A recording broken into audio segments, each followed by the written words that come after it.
and we got these and the carrots. And once again, or me, like she just can't get out of our own way at this point. How from raking people across the head playing victims, they white privilege wearing a blonde wig at that right going. On your phone, breaking league policy facing no punishment showing black privilege, and his league going at the white girl once again on August 23rd.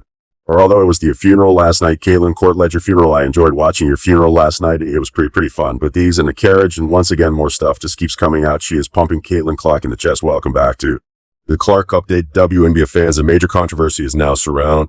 Indeed, you know Carrington after the latest collision involving Caitlin Clark. Carrington is facing intense scrutiny and questions are being raised about what happened on the court and what could come next with the situation getting more attention across the WNBA. Fans are asking, could Carrington really face another suspension, and how will the league respond to the growing backlash? Ash, was this simply a hard basketball play, or is there something bigger behind the controversy? Let's jump straight into today's video and break it all down. The WNBA may have believed that the drama would end with the final bell, but what transpired following Caitlin Clark's violent altercation with DiJonai Carrington only raised more concerns. Why was Clark still in pain? What specifically took place in the physical sequence, and why did the subsequent response and fans into a frenzy? One detail became more difficult to overlook as the video continued to circulate. Did the league have to react at last? What then took place? If you appreciate this content, consider giving this video a like and subscribe to the channel. Believe it or not, more than 67% of viewers haven't subscribed yet. It's free and only takes a second, but it means the world to us. So did you subscribe already? Great. Thank you so much for your support. Now back to the video. Oh my goodness. Daycare. Bookmarking his day just to get in Bears back at Gloria Big that will come in through blown houses down to see out the blow down, and Caitlin Clark brick house that was built buddies in the city. Is there with 3-4 level 3-4 11/3 from that 3, a terrible performance. My goodness, try to come out and take this show right. Try to create her mommy a guess what does. And then now your name is these and a whole Carrington. Who cares? The Chicago guy had just been defeated by the Indiana Fever. Another incredible performance had been given by Caitlin Clark, and it ought to have been the whole tale under normal conditions. Instead, after the game, fans started sharing footage that changed the topic of discussion from the scoreboard to something far more awkward, a series of violent altercations and visible wounds on Clark's arm had already transformed a routine rivalry game into yet another intense WNBA argument. Just play basketball, voila. With the repeat offenders, like it's always like the lived reality out of the group, right? The list Ella was always focused on every day with basketball. There was this talent that they focus. The ball and the hoop. The war this list okay, that there's less talented, they focus, albeit what transpired subsequently transformed a single basketball game into a far more extensive dispute regarding physical defense featuring DiJonai Carrington, and the increasingly challenging chore of talking about Caitlin Clark without the whole internet showing up with 17 different conspiracy theories, a slow motion replay and a whistle. All these things that have nothing to do with basketball. The why is it every time you're on my screen is never a basketball player? Was it always drama? Why they always you being ghetto? Was it you showing the characteristics of a hood rat like can please to see some class? Can I see some talent, please? I need to show me something. Like, you guys know what I mean of the kid with the state say do something. That's how I feel about the did it. First and foremost, it should be noted that this was not a made-up dispute created because Sunday night basketball enthusiasts had nothing else to do. The video was authentic. The noticeable marks on Clark's arm became a topic of conversation. Additionally, the physical interactions between Clark and Carrington were part of a game with a rich emotional past. DJ, a cloud chaser care. Be careful what you wish for. You're the one that struggled. 8/23 on the calendar. You're the one who tweeted out a 23 as if it was some date. We all should be. It doesn't do. And people pay attention and saw you that a bag. But 8/23, Killer Curran makes 8 3-pointers. The Indiana favorite won by 23-point. Great for sight on your head. The crucial point, though, is that obvious scratches by themselves do not establish purpose. Furthermore, not all hard collisions are indicative of malevolent behavior. Basketball as a physically demanding sport, elbows fly, arms tangle, and occasionally a player departs the court appearing to have lost a fight with an especially hostile Cat Howe. However, it is stated that the contact was not deliberate. Because of this history, every new encounter between the two would always be scrutinized with the same level of ferocity as there's a printer movie. Fans were therefore paying careful attention when Indiana and Chicago clashed and Carrington was involved in another physical sequence with Clark. Then came the response following the game.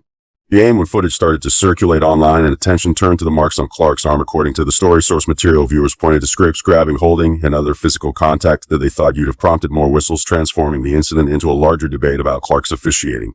This is the point at which the story transcends a sink, good player arm, or contentious possession rule. In this way, the LZK fruitless looks like you're able to mark somebody and get away with it, and they come down but nobody instantly get away with it. Can you imagine? It came with did the thing about it all go to the habit of they have been like, because whether DiJonai Carrington performed physically was not the only question. Like many WNBA defenders, she did. Whether the officials consistently recognized the boundary between physical basketball and unlawful touch was the true question. That is a far more awkward conversation, since every whistle becomes proof of someone's theory.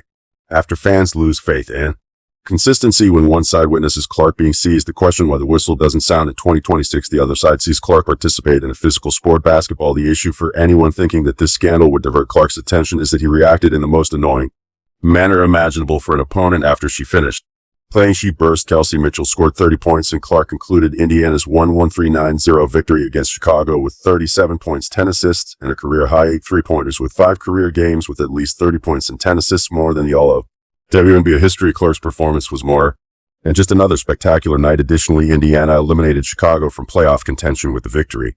Huff and puff it just to comb your get embarrassed by those just arrived.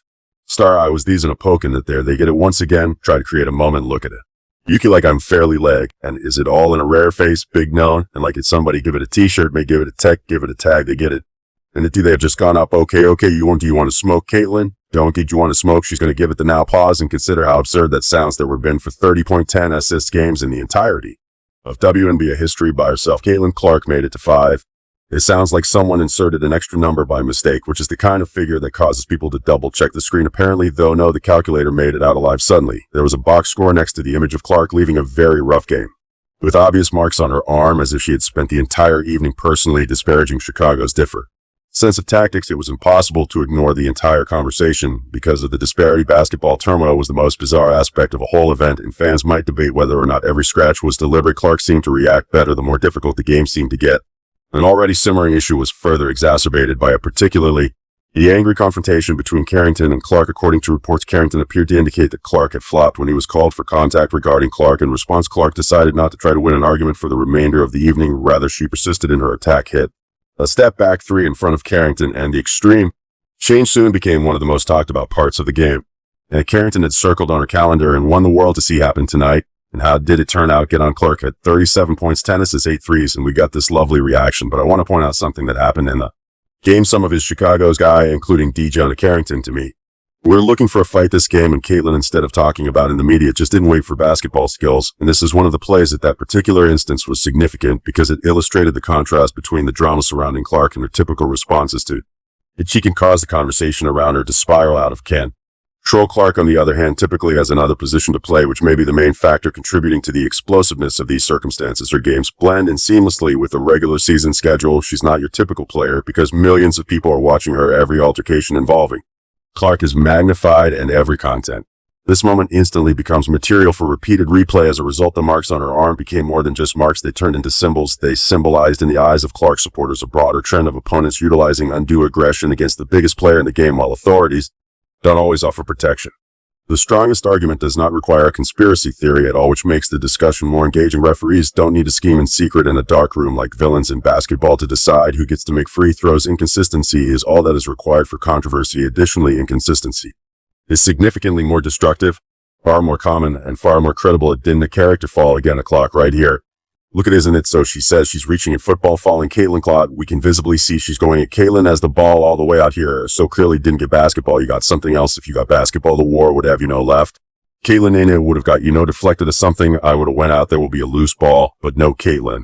Elle has full control of a dribble. Does it have control over his all an aerospace head shaking or slacking, and the referee sees it cause the whistle, and you immediately, instead of reactive, this is how I know you're a victim, you get weaponized. Lot of other victims in the black community. Fans notice when a player receives a whistle for hand checking while another player receives call for comparable contact. Players become aware of contact is permitted to increase for 3 quarters before the referees abruptly decide to tighten the game. Everyone ultimately notices if the standard varies based on the crew, the matchup, or just what an official observes from one perspective. Because of this, the Clark situation is significant for reasons other than Caitlin Clark. Until someone's elbow has its own television, the WNBA has become a lead where more people monitor, analyze, and are willing to freeze frame of possession, slow motion replay, and sufficient self-assurance to describe the rulebook, even though it has never been examined. The league now has a considerably lower margin for error, but that does not mean the crowd is always correct within minutes. Any dubious whistle may be replayed from several perspectives. Any contentious possession may be slowed down and scrutinized frame by frame, and any discrepancy can be swiftly included into a much broader discussion. Thus, the dispute between DiJonai Carrington and Caitlin Clark poses an intriguing base. Good ball query. How can one effectively defend the players such as Caitlin Clark? She can pull up from a distance that makes defenders question whether the scouting report inadvertently omitted half the basketball court, so giving her too much room is certainly risky for the as due to those lines. Sophie cutting him, go into the locker room and tweet, nobody, but she did it. And you put the spotlight on So, coming into this game, Mural asking, was DiJonai Carrington going to do a 23? And she stunk up the joint. These in a cloud chaser Carrington, it wouldn't be again without her cloud chasing, without her back up to her old dirty tricks, trying to get a rise, trying to get a reaction out of Caitlin Clark. Decent Carrington. She's so unstable she was in her because Clark can put a ball on the floor and exploit the space. Defenders have just given up over committing to the three-point line. Presents even another issue because she can identify passing routes that are invisible to everyone else until the ball unexpectedly finds its way into a teammate's hands for an easy basket. Concentrating on preventing her from scoring is equally dangerous because of this. Defenders automatically attempt to use physical basketball to make her life difficult, and that approach is not that unique. Basketball has always been a physically demanding sport, particularly when teams are attempting to slow down a top scorer and playmaker who can dominate a game in a number of ways. The true question is not whether or not defenders should be aggressive, but rather where to draw the line when that physicality starts to turn into unlawful contact. When the player receiving the contact continues to provide record performances in spite of the pressure, that question becomes even more crucial. Opponents will be more inclined to push the boundaries of what officials will permit. As Clark grows more risky, fans' concerns, which are mirrored in the original text, is centered on Clark's frequent absorption of severe contact and grabbing while getting fewer whistles than many spectators feel those plays merit. However, it's equally crucial to understand that not all severe collisions or obvious scratches indicate malevolent intent. This is the point at which the discussion becomes more nuanced than social media frequently permits. DiJonai Carrington ties. He's destroyed our reputation. She is. A lead the dish lead or reputation. And the last couple of weeks have not been good to hear every day. Not been because everybody knew coming into the Indiana Fever game, like, she's not there taking out people's heads in every game.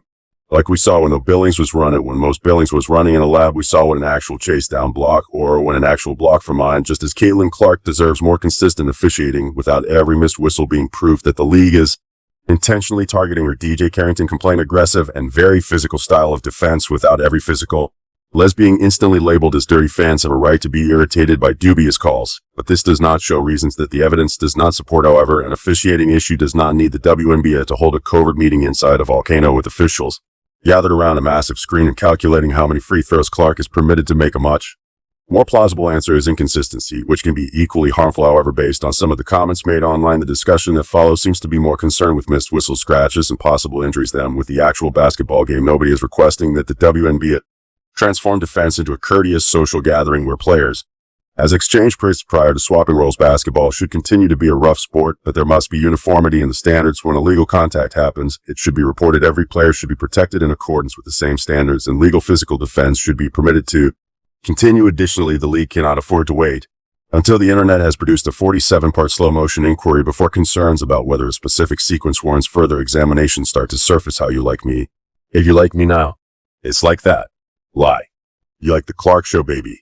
Like the Clark show that she put on each Chicago, and everybody can get it. Was that white privilege? Or wait a minute, this major, was that white privilege? 37 points. Was that white privilege? Say this is 37 points. Say this is double-double. Was that white privilege? Double-double. Was that a three-pointers?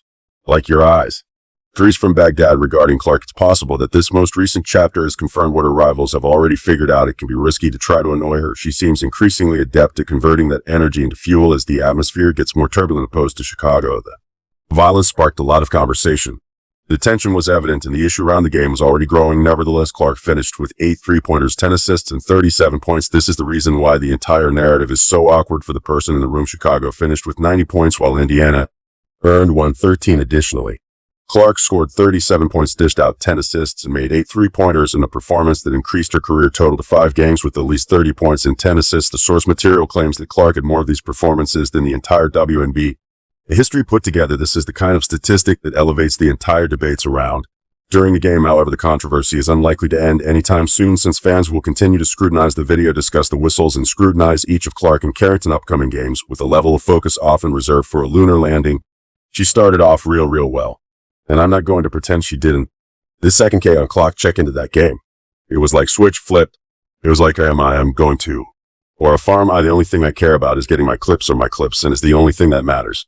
Is that, and because she went out to a certain game to calendar and immediately went into Tomcat and Clark, she's got a brick center game. 14,000 people liking a brick centered. However, this game seemed to show that making Caitlin Clark uncomfortable hasn't been a very effective way to stop her. Every mark on her arm will be scrutinized by spectators as she leaves the court. Every contentious play will be slowed down under a microscope, and every referee will suddenly be the focus of amateur film analysis. She can then go back to the court and answer in a way that amplifies the